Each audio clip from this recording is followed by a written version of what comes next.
ابھی ہفتے پہلے کی بات ہے، طبیعت بہت بے چین ہو رہی تھی، میں آفس میں بیٹھا ہوا تھا، اور آپ میں سے بھی بہت سو کی بیٹھے بیٹھے اچانک ایسا ہوتا ہے، یار کیا ہوگا، ایک دم طبیعت گھبرانے لگ جاتی تھی۔ میں بھی ایسے ہی بیٹھا ہوا تھا، طبیعت بے چین تھی، کچھ سمجھ میں نہیں آ رہا تھا، گھبراہٹ ہو رہی تھی، اور لگ رہا تھا پتہ نہیں یہ کیوں، کیا ہو رہا ہے۔ مجھے خواجہ صاحب یاد آ گئے، خواجہ صاحب یاد آ گئے۔ خواجہ صاحب فرماتے ہیں میرا باغ قرآن ہے، اور اس باغ کی بہار محمد صلی اللہ علیہ وسلم۔ غور سے سنیے گا، خواجہ صاحب نے قرآن کو کیا کہا؟ باغ۔ کیا کہا؟ آدمی باغ میں کب جاتا ہے؟ ٹہلنے کے لیے، فریش ہونے کے لیے، دل بہلانے کے لیے، ہے نا؟ تبھی تو جائے گا نا آدمی، چلو یار تھوڑا سا دل بہلا کے آتے ہیں، پھول دیکھیں گے، ہریالی دیکھیں گے، تھوڑا سا دل بہل جائے گا، فریش ہو جائیں گے۔ قربان چاہیے۔ ہم لوگ گارڈن میں جاتے ہیں دل بہلانے کے لیے، خواجہ صاحب قرآن پڑھتے تھے، دل بہل جایا کرتا تھا۔ بس مجھے خواجہ صاحب کی یہ بات یاد آ گئی کہ میرا باغ قرآن ہے۔ میں نے کہا چلو باغ میں تو آدمی دل بہلانے جاتا ہے۔ میں گیا، فوراً وضو کیا، قرآن شریف کھولا، پڑھنا شروع کیا۔ 2 رکوع بھی میں نے نہیں پڑھے تھے کہ ساری بے چینی ختم ہو گئی۔ توجہ چاہوں گا، دل بہل گیا۔ قبر جہاں کوئی دل بہلانے والا نہیں، کوئی تسلی دینے والا نہیں، کوئی راحت کا سامان پہنچانے والا نہیں، لیکن حضور صلی اللہ علیہ وسلم کے ارشاد کا مفہوم ہے، جو قرآن کی تلاوت کا عادی ہوگا، قبر میں قرآن اس تلاوت کرنے والے کے دل کو بہلایا کرے گا۔ یہ قرآن دل بہلانے والی چیز، اتنی عظیم چیز ہے، اللہ نے یہ ہمیں تحفہ عطا فرمایا۔ تو نصیحت آ گئی، اس قرآن کے اندر اللہ نے اتنی تاثیر رکھی ہے، اتنی تاثیر رکھی ہے کہ میرے پیارے آقا صلی اللہ تعالی علیہ وسلم کے پیارے دیوانوں، کہ آپ صرف اس کو اتنا سمجھیں کہ اللہ رب العزت جل جلالہ اس قرآن کی طاقت کے بارے میں فرماتا ہے، لو انزلنا ھذا القرآن علی جبل، اگر اس قرآن کو ہم پہاڑ پر نازل کرتے، لرأیتہ خاشعا متصدعا من خشیت اللہ، تو تم دیکھتے کہ اللہ کی خشیت کی وجہ سے پہاڑ ریزہ ریزہ ہو جاتا، پہاڑ، پتھروں کا پہاڑ۔ پتہ چلا قرآن ایسی طاقتور کتاب ہے کہ پہاڑ پر اگر نازل کی جائے تو پہاڑ ریزہ ریزہ ہو جائے۔ لیکن یہ قرآن کہاں نازل کیا گیا؟ اس قرآن کا نزول کہاں ہوا؟ پہاڑ پر ہوا؟ پتھر پر ہوا؟ نہیں، اس قرآن کو نازل کرنے کے لیے اللہ نے جس جگہ کا انتخاب فرمایا، وہ جگہ کون سی ہے جانتے ہیں؟ قرآن کہتا ہے علی قلبک، میرے محبوب آپ کے دل پر اللہ نے قرآن نازل کیا۔ تو پہاڑ سے بھی زیادہ طاقتور مصطفیٰ جان رحمت صلی اللہ علیہ وسلم کا دل ہے، اس قرآن پر اللہ نے۔ اب یہ قرآن نصیحت بن کر میں آپ کو کیا بتاؤں اس کی طاقت کے بارے میں، کتنی طاقتور کتاب ہے یہ۔ اس کتاب میں بڑی تاثیر ہے، اس کتاب میں بڑی قوت ہے۔ اتنا تو مسلمان جانتا ہے کہ یہاں سے قبر میں پڑے ہوئے مردے کو بخشا جائے تو یہ کتاب وہاں بھی پہنچ کر فائدہ پہنچاتی ہے، اسی لیے تو قرآن خوانی ہوتی ہے نا۔ کیوں آدمی مرنے والے کے لیے ایصال ثواب اور قرآن خوانی کرتا ہے؟ اس کا یقین ہے کہ یہ کتاب کو اگر ایصال ثواب کیا گیا تو قبر کے اندر پڑے ہوئے مردے کو یہ کتاب نفع پہنچائے گی، تو زمین کے اندر والے کو جب کتاب نفع پہنچاتی ہے تو زمین کے اوپر والے کو نفع نہیں پہنچائے گی یہ کتاب۔ یہ نصیحت ہے، یہ نصیحت کی کتاب ہے۔ اس کے حلال کو حلال سمجھو، اس کے حرام کو حرام سمجھو۔ کم نصیبی یہ ہے کہ آج کا مسلمان اس کتاب کو معاذ اللہ قابل عمل نہیں سمجھ رہا۔ اب یہ کتاب اللہ نے کیوں نازل فرمائی؟ تو اس کتاب کے بارے میں قرآن خود کہتا ہے وَهَذَا كِتَابٌ أَنزَلْنَاهُ مُبَارَكٌ فَاتَّبِعُوهُ، یہ کتاب ہم نے اس کو نازل کی، اس کتاب کی تم پیروی کرو، یہ برکت والی کتاب ہے۔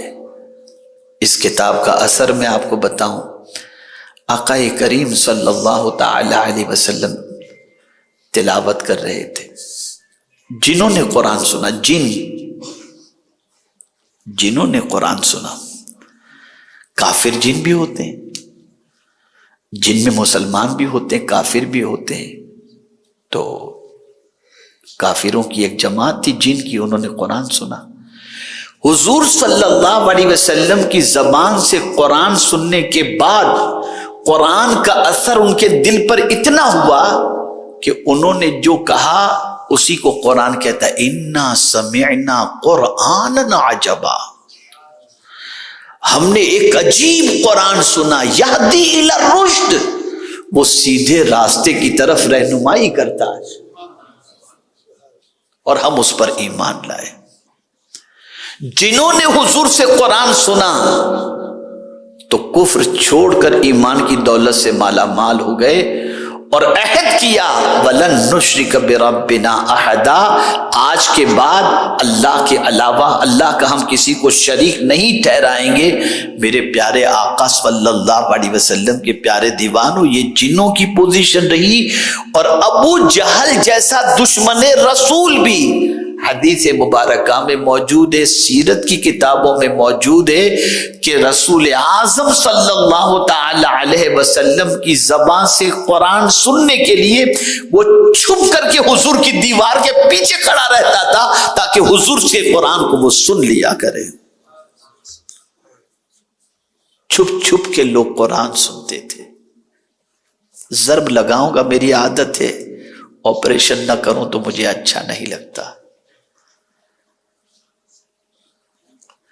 تو اب اس قرآن کا اثر جب پوری دنیا میں ہونے لگا، اس دور میں لوگ اسلام کی آغوش میں آنے لگے، قرآن کی وجہ سے دل پگھلنے لگے، آیات کے اثرات دل پر ہونے لگے، تو اس زمانے میں پلان بنایا گیا تھا جس کو آج تک چلایا جا رہا ہے۔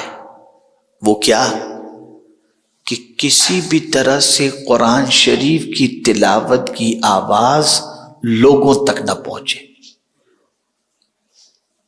یہ اس دور کے اندر پلان بنایا گیا، اور کافروں سے کہا گیا سنو، جب قرآن تلاوت کی جائے نا، قرآن کی تلاوت کی جائے، شور مچاؤ، تالیاں بجاؤ، تالیوں کا لفظ بھی آیا، تالیاں بجاؤ، دیگا مستی کرو، تاکہ لوگوں کے کانوں میں قرآن کی آواز نہ پہنچے۔ وَقَالَ الَّذِينَ كَفَرُوا لَا تَسْمَعُوا لِهَذَا الْقُرْآنِ وَالْغَوْا فِيهِ، یہ واضح لفظوں میں قرآن شریف، کافروں نے کہا قرآن مت سنو، چلاؤ۔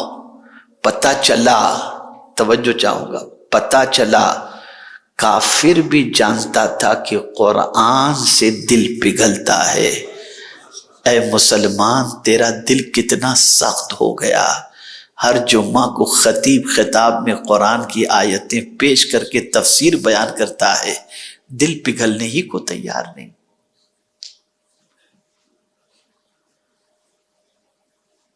بلکہ اگر تھوڑی سی اور نصیحت کے طور پر بات کروں تو اب تو قرآن کی تلاوت بھی معاذ اللہ اچھی نہیں لگتی۔ مولانا یار بند کرو، بہت لمبی، امام صاحب بہت لمبی قرأت کرتے ہیں یار، کوئی سپر فاسٹ حافظ لے کر کے آؤ جو راجدھانی کی طرح قرآن شریف پڑھے، لوکل کی طرح کیوں پڑھتے ہیں؟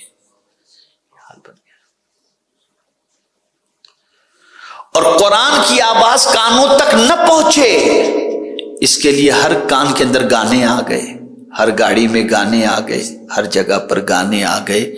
العیاذ باللہ بہت کم مسلمان ایسے ملیں گے جن کو قرآن شریف سے کوئی دلچسپی ہو، یا قرآن سننے کا ان کے اندر شوق ہو، یا قرآن سے ان کو لگاؤ ہو۔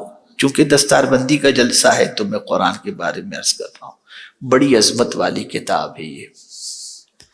تو اس کو نصیحت فرما گیا، اللہ کی طرف سے تمہارے پاس نصیحت آ گئی قرآن کی شکل میں۔ اب دوسری بات قرآن کہتا ہے وَشِفَاءٌ لِمَا فِي الصُّدُورِ، اور شفا آ گئی، جو کچھ تمہارے دل میں ہے نا مرض، اس کی شفا آ گئی۔ دوا میں اور شفا میں فرق ہے، توجہ چاہوں گا، دوا میں اور شفا میں کیا ہے بولیے؟ سمجھ رہے میری بات؟ دوا میں اور شفا میں فرق ہے۔ کسی ڈاکٹر کے پاس آپ گئے، پرسکرپشن لکھ کر کے اس نے دے دیا، میڈیسن لکھی، یہ دوائی لو، یہ دوائی لو، 3 دن کے بعد آپ پہنچے، ڈاکٹر صاحب اس دوا سے تو کوئی فائدہ نہیں، تو ڈاکٹر دوائی بدل کر دیتا ہے، ہوتا ہے یا نہیں؟ یار جواب آپ ایسا دیں گے ٹھنڈی لگ گئی ہے شاید زیادہ، آپ نہیں جواب دیجئے، ہوتا ہی نہیں ہوتا ایسا؟ کیا کوئی دوائی کے بارے میں کانفیڈنس سے کہہ سکتا ہے کہ یہ دوا 100% شفا عطا کرے گی؟ نہیں۔ تو پتہ چلا اللہ نے قرآن کو دوا نہیں فرمایا، شفا فرمایا ہے، یعنی یہ 100% تمہیں شفا عطا کرے گی، 100% اس کے اندر شفا ہے، 110% اس کے اندر شفا ہے۔ اور کس چیز کی شفا؟ لما فی الصدور، جو تمہارے سینے میں ہے، جو بھی تمہارے سینے میں مرض ہے اس کی شفا قرآن ہے۔ قرآن، دل گھبراتا ہے قرآن پڑھو، بیماری ہے قرآن پڑھو۔ فرمایا گیا جو شخص 7 مرتبہ سورہ فاتحہ اس طرح سے پڑھے، بسم اللہ الرحمن الرحیم الحمدللہ رب العالمین اور وللضالین کے بعد 3 مرتبہ کہے آمین آمین آمین، اس طرح 7 مرتبہ سورہ فاتحہ اور 111 مرتبہ یا سلام پڑھ کر کسی مریض کو دم کر دے، اللہ اسے شفا عطا فرما دے گا۔ اس لیے کہ سورہ فاتحہ کا نام بھی سورہ شفا ہے، یہ سورۃ الشفا بھی ہے، تو یہ شفا ہے۔ اچھا شفا لما فی الصدور فرمایا گیا، دل تو کیا ہارٹ کی بیماری کے لیے شفا ہے؟ تو خدا کی قسم جس بیماری کا آج کے دور کے کسی ڈاکٹر کے پاس، کسی سرجن کے پاس علاج ہی نہیں ہے، اس کا علاج قرآن مقدس میں ہے۔ مثال کے طور پر آپ کے دل میں کسی کے لیے حسد ہے، جائیے ڈاکٹر کے پاس، بھائی میرے دل کے اندر اس کے لیے حسد ہے، کوئی ٹیبلٹ ہو تو دیجئے۔ کسی سرجن کے پاس نہیں۔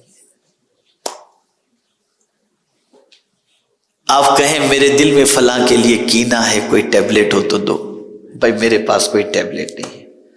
یہ ساری بیماریوں کا علاج، آپ کوئی کہے میرے سینے میں کفر ہے، کوئی کہے کافر کہے میرے سینے میں کفر ہے، میرے لیے کوئی علاج بتا دو، لیکن ہر دل کی بیماری کا علاج بلکہ شفا اللہ نے قرآن مقدس کے اندر رکھا، وَشِفَاءٌ لِمَا فِي الصُّدُورِ۔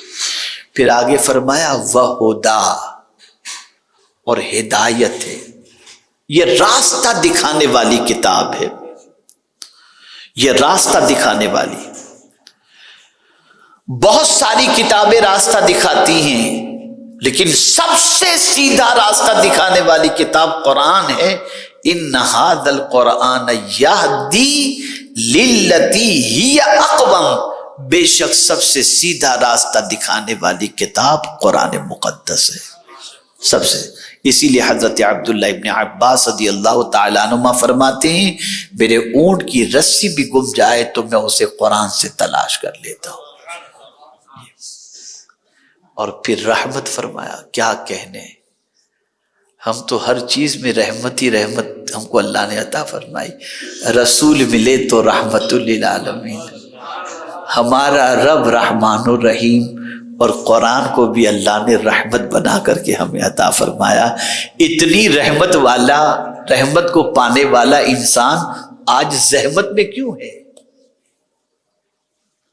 اس رحمت سے اپنے رشتے کو مضبوط کرو، قرآن سے رشتہ مضبوط کرو، صاحب قرآن سے رشتہ مضبوط کرو.